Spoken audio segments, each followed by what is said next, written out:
Okay, the Ukraine. Z.A.K.A got a call from a Jewish organization in the Ukraine who were convinced there was a mass grave on a piece of land that had just been sold to a developer, but it had never been proven. So the builder gave them 3 days to sort it all out, and after that, the condo was going up. So they called Z.A.K.A to go there and dig it up, and Z.A.K.A sent me to do it. See, I remember all this clearly. If people were in a mass grave, they were murdered. They were buried without dignity, so I went there. I flew to the Ukraine right away and dug and dug and dug for 3 straight days.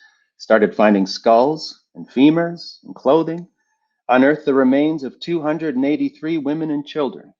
283 Jewish women and children. Larger skeletons lying beside the tiny skeletons of their children, one clean bullet hole bored into every skull. Okay? So the job was to line up the skeletons in rows before putting them into their coffins, but there was a larger skeleton that had its arms wrapped around a smaller skeleton. The job was to separate each individual skeleton, but this mother, she had her arms wrapped around her child, her daughter. She died holding her daughter. How could I do it? How could I separate them? I couldn't even touch them. I just stared at them.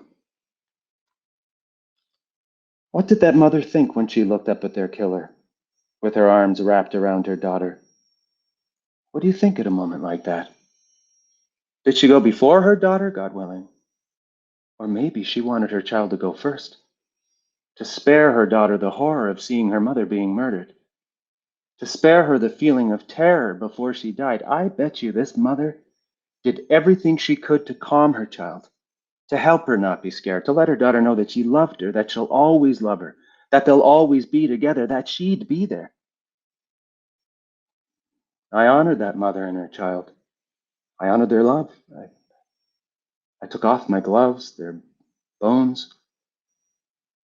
I laid them down together.